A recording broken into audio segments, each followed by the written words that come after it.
This student says, I got my result and got 11 in reading, all thanks to you. And this student is one of the 75,000 students who have already availed our CELPIP self-paced course, getting wonderful results like these. If you haven't tried it, you're missing out, and you might struggle more than these students right here.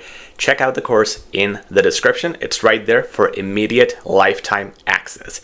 Now today, I got a really interesting lesson for you. If you have been struggling with part 4 or other parts, this lesson will help make reading so simple you will not believe it. I got some really good graphics and ways to demonstrate exactly how your brain should think. And once you apply these techniques, I promise you, like I literally promise you, reading will become extremely easy for you. So I'm excited to do this lesson with you today. I have taken these 2 paragraphs out from one reading sample where we have part 4. Part 4 is usually where there are 2 or more people presenting their opinions, mostly contrary opinions, or sometimes just different opinions on that topic. Now here we had 2 people, Dr. Elena and then Professor Henrik. Now, what happens in the exam is when we read all of this, it seems like too much. Words are complicated, sentences are long. Sometimes we have to read things twice or thrice to understand, and even then we don't understand them. Then we go to the questions, we come back, and we forgot everything. We forgot the concept, and it's hard to match it with the questions because it's so hard to understand the concept. Today, I'm gonna simplify this whole process for you, and you will love me for this. I hope you too. So here's the first paragraph. We're gonna break this down and stick around until the end of the video, because then we'll go to our next paragraph, and that breakdown is completely different. So it really depends on the paragraphs you're looking at. For example, this is the paragraph I am reading. Okay, let's start with each sentence, and I'll break it down as to how you are supposed to think. This paragraph starts with the keynote speaker, Dr. Elena Morales, an eminent urban planner with a decade of experience in sustainable city design, emphasizes the necessity for cities to adopt comprehensive mobility solutions. My God, this is so much. This is so wordy. But am I supposed to focus on all of this? Not really.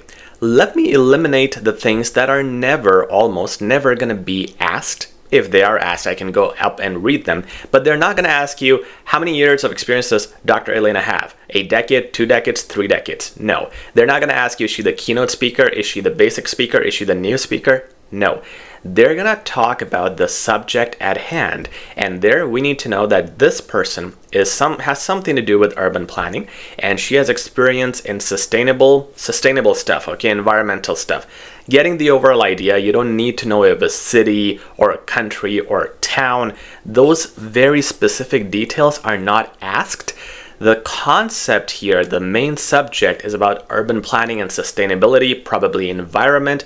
That's the topic we're looking at. And this lady, who has experience in the sustainable urban stuff, she emphasizes comprehensive mobility solutions. So I'm not going to cross that out. I want to know what she is working on. So I'm going to keep those important words that keep me on track with the subject. And now this is all I need to read and understand. Lesser words, more simple. Next sentence, she articulates the need for a paradigm shift, which is like change of thought, where cities move away from car-centric models towards more sustainable and efficient transportation structures. Okay, so in simple words, what she's saying is cities move away from car-centric models and go towards more sustainable and efficient transportation system.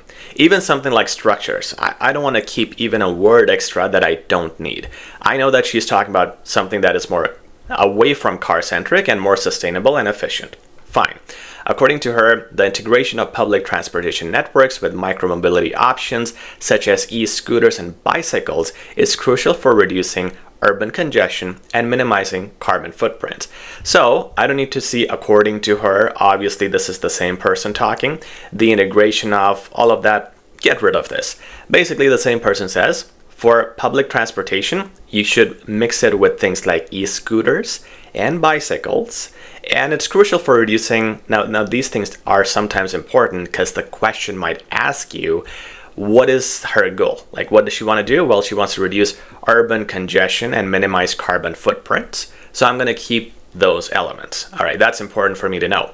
Finally, in her address, she highlights the transformative impact of high-speed rail systems as vital components in linking urban centers more effectively. So this is kind of random, like she was talking about e-scooters and stuff, more about environment until here, but then she talks about railways, and that's fine, that's another point, but I don't need to see all those words that are very repetitive, like she highlights in her address and the transformative extra words. What is the main content here? She's talking about high-speed rail systems, which are vital in linking urban centers more effectively. Good. You can see we have eliminated all the noise, all the extra words, and made it look simple. And these are the things we're reading, and we're doing this in our head. But at the end, there's one very crucial step you are left with, and that is to summarize everything now, again, in your head, in your own words. So basically, what was said was Dr. Elena Morales is experienced in urban planning, like this stuff right here, and wants mobility solutions such as away from cars, that's what I've said here, and to something sustainable like e-scooters and bikes. Cool. This is better for the environment too, and that's what she was saying. It's going to reduce congestion, minimize carbon footprint, so it's good for the environment. And she also randomly mentioned how rail systems will help linking urban communities better. Now, this is me talking to myself. So I'm thinking like, okay, at the end, she randomly just talked about railways. And in my head, I'm using these words to kind of explain how her thought process went.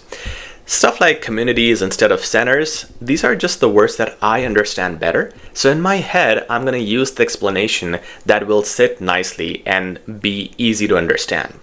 And now, I don't need to look at all of this. Even if I do, I know what are the important elements. But more importantly, I have kind of memorized this. Now, when I go to the question, I wouldn't even need to go back. And that will speed up my answering process. But one more step. And this takes 2 seconds to do. Visualize all of the things that you have summarized. Remember, we're trying to understand the concept.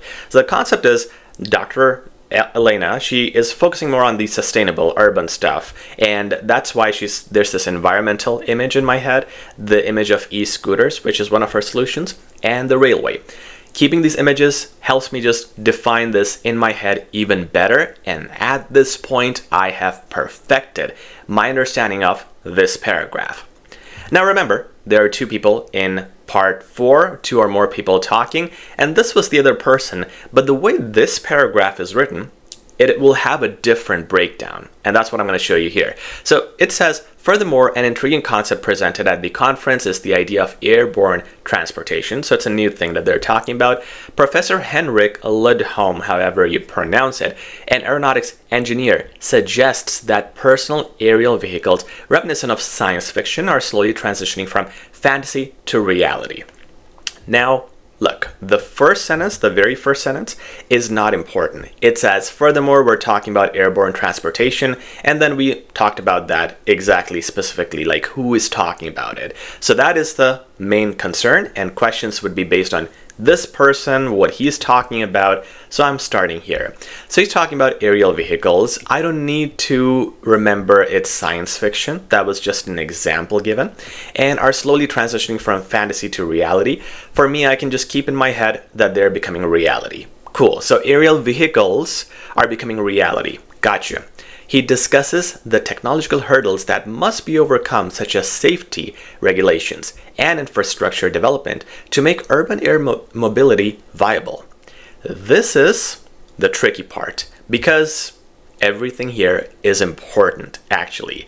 Nothing here was fluff or extra. We actually have 3 problems: technology, safety, and infrastructure. So I have to consider all of them, because any of these could be in the questions. They could ask what are the challenges and pick one of these. So nothing here was extra to me. This was something I had to read.